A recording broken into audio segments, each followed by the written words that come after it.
A jovial mood here on Fanatic About the Playoffs. Following the first win for the 76ers in round two, great performance on Tuesday night at the center. We're going to let our guest, Lauren, roll the dice. Jamie Lynch, I think that if we were recording this within moments, an hour or so after the game on Tuesday night, I would say we'd have to start with Shake Milton. With the passage of time, do we need to start with the 40-point man, the big fella? Where do we begin? You can lead us off. Yeah, I mean, I think Shake is the secondary story. He did save the game, I thought, because at halftime, having 0 points from the bench, I was starting to get in a low place. I was like, oh man, they really need some scoring from the bench bad. And kudos to Shake and Doc for going back to that well. I think I heard Doc with you even after the first series against Washington and said, there's going to be a time when Shake Milton returns and pays dividends for this team. And kudos to the both of them for persevering and sticking with it. And he was a huge story last night. But what Joel Embiid is doing right now, I mean, I saw something today that per 36, he's averaging the most points per game, minimum 150 minutes in NBA playoff history. And he's doing this with a bum knee. What this guy is doing right now is nothing short of incredible. And frankly, he's one of the best Philadelphia athletes I've ever seen. And Lauren, this isn't just simply dump it down low to Joel Embiid and let him physically overpower someone. I mean, there is part of that, but this is start of the second half. Joel, run out in transition while you are on said right knee that is not 100%, somehow have the body control to slash his way to the basket and lay it in. I mean, physically, the things that he's able to do right now, even with that injury, whether it's something on the run or getting the lift to knock down an elbow jumper, it's amazing. Well, it's something you and I talk about a lot, Seltz. When Joel comes back, he comes back. And unfortunately, we've had to see him do it a few too many times for my taste. But you do know that when he's struggling with an injury, that doesn't mean that he's not an MVP caliber player. And now we're seeing it in the playoffs. He's knocking off playoff career highs now sort of over and over again. It's been really good to see him as seemingly healthy as he is. Of course, your heart goes out to him if you know he's dealing with some pain and it probably feels that he could be better without it. But yeah, just really, really heartening to see him come out that way. Obviously, understanding that we had to temper our expectations a little bit when it came to thinking about what we would see from Joel in this series, if we would see Joel in this series, and he's been great so far. There's a lot of different ways that you can lead. You can be a rah-rah towel waver when everyone can see it, Dwight or Howard. you can just do – I was going to literally point to the crowd. Hey, man, get those Frosties today, people. That's right. Cash in. Dwight Howard, the Frosty Whisperer. And you know who else speaking of that, the guy on the bench last night, Rajon Tucker, was pumped up when Shake came out. He had his special Shake handshake going. It's very cool to see the bench with this team be as involved and as happy and kind of joyous as they are. It's a total team effort. It's been really cool. I saw you tweet about that. We have to respect Rajon Tucker. That was a big role last night. Somebody had to greet him with a secret handshake, and Rajon was the man last night. I mean, it's so interesting to look at this because, right, you have something like that where it's very tangible, visceral. You can see it, guys trying to promote good spirit. Or you could do what Joel is doing, and everyone inside that locker room knows what Joel is going through. And then he goes out there and he continues to do what he's been doing. Tobias Harris talked about that, where he essentially said, if you're on the court, the expectation, if you're a player, if you're on the court, like all the stuff about, well, is he 100% or 75, like that's out the window. You're expected to perform and deliver. And Joe's doing just that. Yeah, it makes everybody want to play harder. I mean, if there's a loose ball, you go, oh man, our MVP, our big man is diving on the floor. He's playing with the bum knee. I got to ramp my game up. And I think he has that respect from his teammates. And it's a beautiful thing for the Sixers. Shake Milton, another big key, of course, in that game. Before Shake knocked down the go-ahead three, what was the concern level? Concern level with the game or with Shake? Interesting question. I genuinely wasn't sure what you were asking. Take your pick. I mean, look, I haven't been super concerned about Shake. I've felt for him on a personal level because I think it's hard to be a key contributor all season long and then find yourself on the outside looking in the playoffs.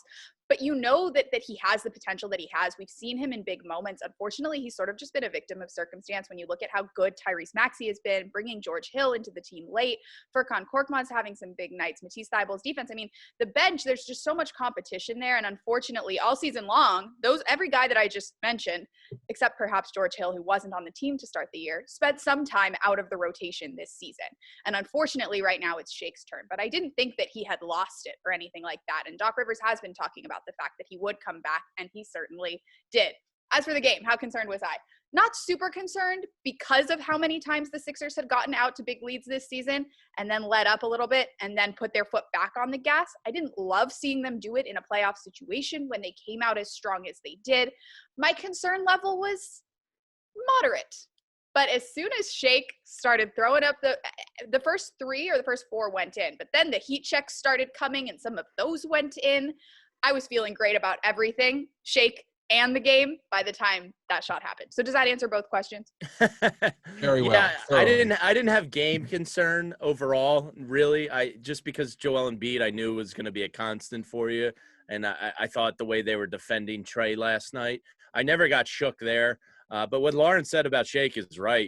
Like it's been an up and down season for those bench guys, but let's not forget Shake is the 4th leading scorer on this team in the season. And more often than not, you got to go back to what got you to where you are. And Shake Milton is a crucial role on this team. And I think maybe a little confidence was shook in the final 2 months of the season. And last night could have brought it back. That's a huge spot for him to come in and pick his teammates up. He has to be feeling good. He was back on the court after the game, getting up more shots. I personally love Shake. But, I went through the remaining playoff teams today, and I just looked at their 4th leading scorers. If you take away Mike Conley from the Jazz, they're in trouble. If you take away any 4th leading scorer from these teams, they're probably in trouble. It's a big role. So if he can get some kind of resurgence here and the confidence brewing after last night, it's a tremendous thing for the Sixers. Take away Jordan Clarkson from the Utah Jazz. You saw how he swung that game around late in the opener against the LA Clippers. I didn't have game concern in game 2 and the Sixers fell behind by 1. I actually had a little bit more, not real serious concern, but I said to myself, if the Sixers could blitz them like they did with the home crowd to start the game on Tuesday night, and then Atlanta is able to come back in and make this a fight to the end, I didn't really ever think the Sixers, it wasn't serious concern, I think the Sixers are going to lose the series, but the Hawks ain't going quietly, at least not yet. That much we know. And then it was just really nice and reassuring to see someone come in and give the Sixers a shot in the arm. And for Shake, I wasn't sure. I think long-term, I didn't really have any doubts about Shake. But when you get caught up in this cycle and perhaps this hamster wheel of it being the postseason and I'm expected to deliver, and if I were just at my best, I know what I could give this team, who knows? Guys can't always find it. And I think that Tuesday night was a really, really good start for Shake, because they need someone like him. I don't even know if they necessarily need him every single night to expect that, but they need someone who can swing the tone of a game. And who knows, in the end, that could have swung the tone of the entire series. Absolutely. Heading back to Atlanta, I think they've won 13 in a row at home. They have a home court advantage. They're one of the better teams in the NBA at home. But I really think, and I'm not trying to over dramatize what he did last night, but there was serious doubts going into halftime, and Doc talked about it after the game. I challenged the bench guys to step up here. I think Shake seized a little bit of momentum back last night, because if that team started, if all the starters are going, oh, man, I got to play 42 a night now, we don't have a bench to go to, maybe he quelled some of those concerns. And I think if the bench can at least, hang and just split and call it a wash, because Atlanta does have a good bench, then I think the series is over. I don't want to make too much of it, but I think Shake is that important to the Sixers. And I think Shake's confidence is really important to the Sixers. I love the idea that they're going to get on a plane tomorrow and Shake's going to kind of be the big guy on the plane. He's the guy that came in, and he hasn't been able to be that guy over the last few weeks. And there's a ton of pressure. And it's been so nice, like you said, to see these guys celebrate one another, especially to see them celebrate Shake after what was a really, really tough stretch for him. So I'm just excited about what it means for the team's camaraderie, for the bench unit's confidence together, to understand that when Shake's out there with them, they can do perhaps more damage than they were able to do in the first half of last night's game. I was doing a little soul searching when we were talking about why. I was trying to figure out why I was concerned game-wise, because I guess you two aren't as concerned as I was. To me, and I don't mean to do a sharp topic change, Seltz. I don't want to take control of your ship. Grab the wheel. What I think, 90 degrees, yeah. So what I was worried about, and I hope this is a topic that we were going to get to next anyway, I was worried that Trae Young was going to explode in the second half. I was worried that we were waiting. He was like sort of a ticking time bomb. I was waiting to see maybe some struggles from that defensive group, but we didn't really see that. And I think that as Trae continued to be stifled a little bit, my confidence rose for the entire series. I think Ben Simmons, Matisse Thybulle last night did such a good job together, despite a lot of like tough calls, let's say. They did a really good job. They made him work. They slowed him down. And I think I was concerned in that second quarter that we were just waiting for Trae Young to have his moment, and he didn't really. Yeah, I think that's a huge credit to Dan Burke and Doc. You know, they made the switch at game one. You know, Bob Cooney, who I work with, had talked about it for 2 days leading up to this game. They got to jump out on the pick and rolls that are up high and make him decide, is he passing or is he going to the rim? And I thought they did a great job of that last night. So kudos to the coaching staff for making that change. And a guy like Dan Burke, he knows Nate McMillan as good as anybody. He was an assistant under him for a long time. So you have to tap into those resources. And as the defensive coordinator, I thought they did a brilliant job last night. Just look at the first half output. It was 72 in game one for the Hawks, and I think 48 ? Last night for the Hawks. So that's a tremendous difference. I want to circle back to Trae in a second, but before we leave, Shake, two quick things to follow up on. One, going back to Joel and leadership.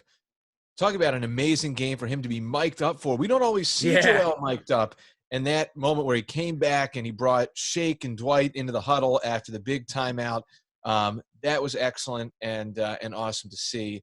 And I think the other thing with Shake is, like, you know, these guys, you don't know when that necessary presence is going to emerge. I always, like, I use this example because I heard Brett Brown talk about it. When Steve Kerr came in against the Mavericks, when the Spurs were going up against the Mavs in the playoffs, I think it was maybe 2003, and Kerr hadn't done anything, and then there he is, and, you know, shoots the you-know-what out of it, and the entire series changes. So, yeah, maybe that even rubs off on some other guys too. Sure. And look, you don't need to dominate a box score to be that guy. Like Shake, at the end of the day, I believe it was just 14 points. But those 14 points were huge for that moment and that game, and it kind of got momentum back on the Sixers side. It got the building into it, and, you know, it can be, you know, much like Ben Simmons sometimes. Like, he kind of had a huge impact on the game last night, but if you look at his box score, it's like, all right, only 3 field goal attempts, you know, less than ideal. Sometimes it doesn't take a box score reading to have a huge impact on a game, and Shake got momentum back on the Sixers side last night. I was listening, Jay, to the John Kincaid Morning Show on Wednesday morning. Good show, I hear. You should check it out. A great show. Fantastic show. And I heard the big fella, Shaq, on. So cool, first of all, that you guys have him as a regular participant on the show. Amazing. He's a lot of fun. He is – I'm trying to think. He's just like – he's dry, but he's also affable somehow at the same time. It's funny, you know, he pregame was getting some heat on Sixers Twitter. Oh, again, Shaq with the Embiid has to play down low thing. So I kind of asked him about it. And before I could even say the word criticism of Joel Embiid, he said, it's not criticism. I want Clint Capella out of the game. And Bob Cooney, after we ended the interview, was like, that's funny. Clint Capella was a minus 25. I don't want him out of the game. I want him on the floor. And to his point, yeah, like, he doesn't stand a chance against Joe. So, yeah, I don't need him off the floor. I kind of want him on the floor. There's definitely that big brother type expectation that Shaq has for Joel. Yeah, and Shaq did say, he said, look, Joel's a much more talented player than I ever was. And I do think it's the big brother. Come on, buddy, you can be one of the all-time greats. I don't think it's hate. Is he jealous of his perimeter game and his free throw shooting? I'm sure he is, because it's special what Joel Embiid is. But I do think it's a, dude, you can be one of the all-timers if you do this, this, this, and this. And Joel, if he stays healthy, will be one of the all-timers. There's no doubt about it. Lauren, so I'm going to bring this up. I'll have you react to it because it's what Shaq theorized on the show with Jamie on Wednesday, and then, Jay, you can respond to it. Shaq was wondering if perhaps part of Trae Young's performance, to go back to that, had to do with the fact that perhaps younger player, the Hawks had already gotten a game in South Philadelphia, and maybe, just maybe, the mental edge was not quite as sharp as what it needed to be in game 2, and that Shaq is expecting a bounce back from Trae in game 3. What say you, Lauren Rosen, to that hypothesis?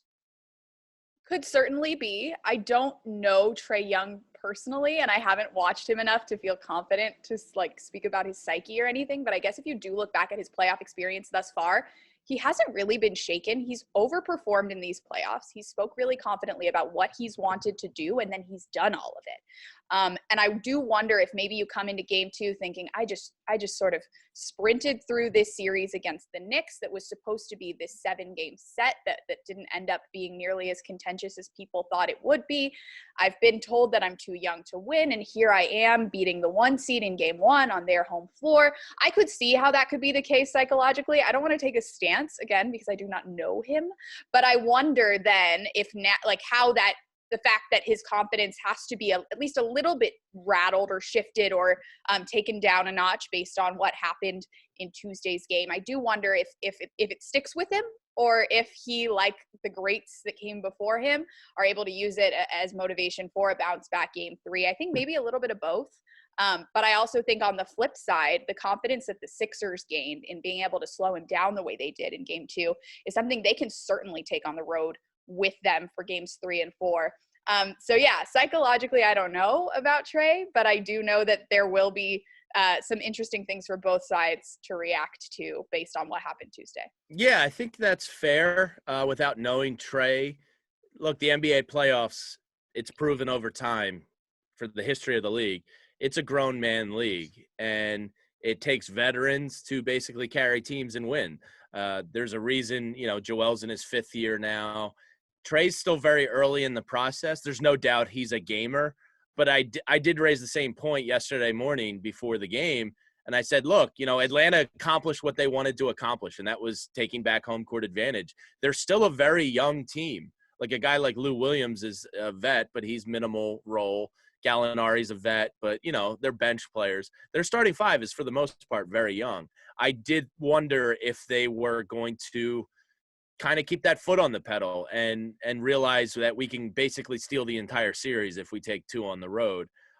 So I think those are learning curves that young teams and young superstars type players need to basically put notches in the belt. So I don't think it's fair to wonder about that. I also think it's fair to say the Sixers had a great game plan for him. I think he only had 16 shot attempts, which I think speaks to how frustrating they made his night. Yeah, 6 for 16. Go ahead. Or I was going to say just 6 for 16, 1 for 7 from deep. Yeah. I honestly feel that maybe you learned more about what the Sixers can do against him than you learned about, if you look at both games together. I'm willing to take game 1 for Trae and game 2 for the Sixers. I think you learned more about what the Sixers can do to stop him than we learned about what Trae can do to get around them, because totally agree. They did crack the code. So assuming, and you don't want to assume anything, but if we've learned anything about Ben Simmons, it's that he can bring that energy, that same energy throughout this series. We know that there might be some disrespect based on what you said, the box score today. Mm-hmm. Ben's not going to like that. It's going to juice him up. I thought he was excellent defensively.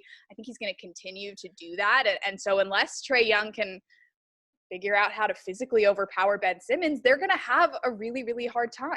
Yeah, and one of the concerns with Ben in the first game, and why I don't think Doc started him on Trae, is because Trae's shifty and quick and all of that, and Ben has been picking up some ticky-tack, 42 feet out fouls that in the regular season probably weren't called, and I don't think they really should be called in the playoffs, but that's a different story.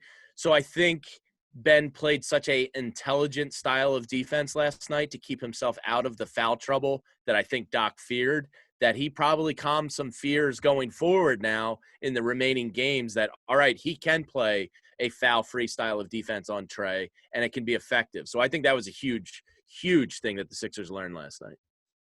What did Doc say afterwards? He was on board with how Ben was officiated in the game? Yeah, and that was no mistake after game 1 that Doc made those comments. he's been through these battles before. He knows, let's draw some attention to what I think are some cheap ticky-tack non-playoff fouls. And, I can't say it hurt him.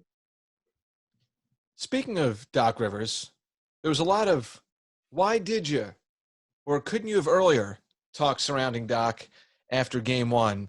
What about Doc in game two? I think that for the Sixers, to me, it was clear after the second half in the game on Sunday, if the Sixers, and this isn't anyone going out on a limb, tighten up their execution and just harness their defense, talent could win out over time if they did that for a full game, 48 minutes. And I think that the different things that the Sixers had issues with in game one, whether it was Trae Young, whether it was 9 turnovers in the first quarter and 12 of them in the first 14 minutes, that was taken care of in game two. And you saw what the 76ers could be when they were a much sharper version of themselves. I thought that Doc had a really good game, of course, with the perhaps decision to go to Shake when he did being the most telling move that he made. Yeah, look, as Sixers fans, we got accustomed to Brett Brown. And I think Brett gets overly criticized as a head coach here. But the one problem I did have with Brett is a lot of his decision-making came at a very glacial moving pace. It took him a while to get to something that needed a changing or a fixing. And last night, I saw the opposite from Doc. I saw him see Furkan, trying to create off the dribble for a three-pointer at the top of the key and airball it. That's not Furkan's game, and he didn't have it last night. So I think Doc made a quick decision, like, all right, that's not it. And, challenging the bench at the halftime, I think he pushed all the right buttons last night, and it was huge for him. I think if you listen to this program, you know where my loyalties lie, and I am always going to sort of err on the side of Doc Rivers, err on the side of Ben Simmons. I think it's really, really easy, though, to be an armchair head coach. I talked about this with a couple staffers last night as well. Like, it's really easy to just think that what should get done. And I like what you said, Seltz. I think the turnovers were probably the biggest thing of all, and that's really on the team. Like, they needed to figure that one out. And then credit, of course, to Doc for also making some schematic adjustments, making that defensive adjustment on Trae Young, making the bench lineup adjustment, adding Shake Milton to the equation. I mean, I think last night, Doc and the team fixed any problems you might have had with them from game one. And there was still places, though, that they could improve. And I think my main takeaway, and this isn't necessarily related to Doc or related to anyone specific, but I felt there were a lot of players and situations that the Sixers could have been a lot better in last night, and they still won by 16. They still put the game away pretty handily, and there's a lot of room for improvement there. So I love the improvement between game one and game two, and I think that there's more to be done, and I think it's a really good sign that players, coach alike, were able to make the improvements that they did this early in the series. Absolutely. I mean, they've got the best player on the court, the Sixers do. As good as Trae Young is, we can't forget he's been a negative in both games, and that's not saying he's had bad games. He's had good games, but the Sixers have the best player in this series, and it's not even close in my opinion. And he's showing you why. And yeah, it's very encouraging to see them improve so much from the first half of game one to where they were last night. And kudos to Doc and the coaching staff. Look, Doc has a great assistance staff around him. These guys are all veterans. They all have, Sam Cassell even, he's been in the league for 30 years already. So, kudos to the coaching staff. Great job by them last night. Crazy to think that aside from Sam, Doc didn't work with any of them really. There's one other assistant, one or two. Mm-hmm. But his top guys on the bench, aside from Sam, he hadn't worked with, actually might have coached against before this season. I was really eager going into game two to see where George Hill might be able to leave a fingerprint on a game here or there. And I know it wasn't a really extended period of time, but steal that led to the finger roll layup that he scored on, and then a block right after that kind of pushed the lead from the low double figures into the mid-teens. He set up Shake Milton for a three that made it, I think it was a 19-point game. Really liked George Hill in that stretch, kind of in the opening stages of the fourth quarter when the Sixers took the game by the reins. Yeah, another one where if you look at the box score, you're going, oh, where was George Hill last night? And it's like, okay, yeah, but team defense-wise, like you just said, he was huge in that second half. He helped stop some runs. He's he's a vet that's been through the wars, and that type of experience come playoff time is invaluable. So I thought it was a very good game from George Hill last night. I wanted to see a little uptick in scoring from him, but he's still new here. He's still kind of finding his role and his rhythm, and I don't know if that's an easy thing to ask for, 12 to 15 points a night from him, but he impacted the game in another way last night, and that was on defense. I like that we started with Joel and Shake, because I think, at least for me, when I watched the playoffs over the last few years, I'm super into the quiet contributors. And I think that Danny Green has been one of those throughout his whole career. He's a quiet contributor, regardless of what his stat line looks like. You watch him on the bench with his teammates. George Hill, I think, is another one of those. The quiet contributions, they were everywhere last night. Ben Simmons, maybe even, was a quiet contributor. I like watching how the little pieces all come together to create another big thing, right? Because we had Joel and Shake as big stories, but that's not enough to win the game. And there really were contributions across the roster. We haven't even talked about Seth Curry yet. I wouldn't put him in my quiet contributor category. He's been phenomenal.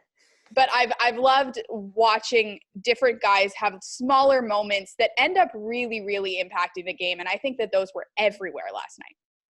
Yeah, I mean, Seth's been incredible. And let's not forget, Tobias had 16 points in the first quarter or whatever it was. I mean, he was in fuego to start that game, and that set a great tone for the team. He only ended, I think, with 22, but those 16 in the beginning kind of set the tone of, you're in our house.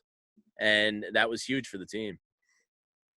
Seth is averaging just under 17.5 points in the playoffs, and he's shooting over 45% from three. Incredible. 3 straight games with at least 20. He, of course, had the 30-point game. He's been off the charts. As we think about adjustments and changes for Game 3, the onus, you would have to say Atlanta more, I think, based on what the Sixers show. I think the Sixers have shown if they are themselves, they will be able to persevere and get through this. But really, it's okay, Joel Embiid has scored 79 points in the first 2 games. Can he be stopped? And if you're Nate McMillan, I don't know if you got the horses to stop. I don't know if anyone's got the horses to stop him. So there's that. But you brought up, Jay, Tobias, and the way he started that game last night, 12 of the first 16, I think he was another person who, as the game went along, obviously the Sixers did not need his scoring punch as much as they got in the first 6 minutes or so. But he has shown at times that Atlanta, they have not been able to really slow him down when he's gotten going. Yeah, and I think they're defending him about as good as they can. But, Tobias he's been great this year. And there was, the Mickey Mouse bubble last year. I didn't think he was playing his best basketball, kind of faded away. And he's critical to this team. And he's been answering that all year long. And he got the game started on the right foot. And then Joel and Shake took it from there. But like you said, he contributed in more ways than just scoring last night. And worth noting that when you start as strong as Tobias did, now you have to account for him pretty heavily for the rest of the game, right? So Sure. Even if Shake and Joel are making bigger impacts down the stretch, it's not like you're comfortable leaving Tobias Harris open at any point for the rest of the series. So yeah, really, really impressed by what Tobias has been able to do in this playoffs. He's wanted to be a bigger playoff presence, and so far so good if that's one of your goals. All right, guys. I think it's time. I think it's time that everyone breaks and goes and gets their Frosties. Got to do it. Got to cash in. I love how much Dwight Howard loves the fans getting free Frosties. And he actually gets them himself, so I think he just enjoys a free Frosty as well. He's just like us. He's a frugal man. His star I'll trade turn. bank accounts with him any day if he wants. That's right. If he wants to learn what frugal is. His star turn has been amazing. Yeah, he's fed into the fan base, and they're eating it up. I mean, he's been a joyous player this year for this team. He's fun to watch even when he's not in the game. He's fun when he's in the game. He's bouncy for a guy that's been in the league, 17 years or 16 years? I mean, he has – and this is a tough series for him, with Collins and Capella and some of these guys. It's a younger core he's going against. And he was pretty big last night. That oop – was nice. 3 key offensive rebounds down the stretch. He played a nice role last night.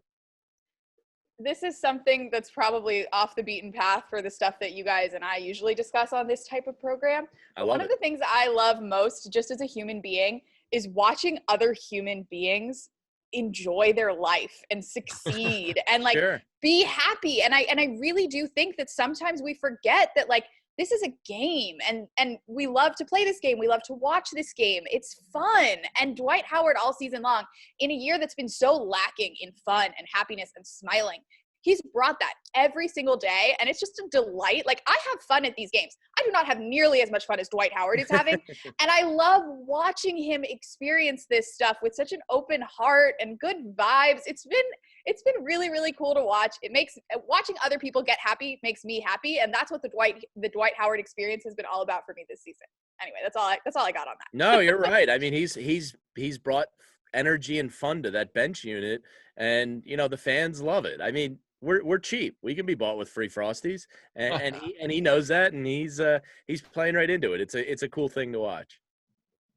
Jamie Lynch, Lauren Rosen, thank you guys. I feel like we will do it again at some point in the days and weeks ahead. Hopefully it's a long road still ahead of us there, B-Celts. And anytime, thanks for having me on, and go Sixers. I agree. Amen. Hopefully we got time. Plenty of time. Yes. I would like to be doing this into July with you guys. Let's speak that into existence. Yeah.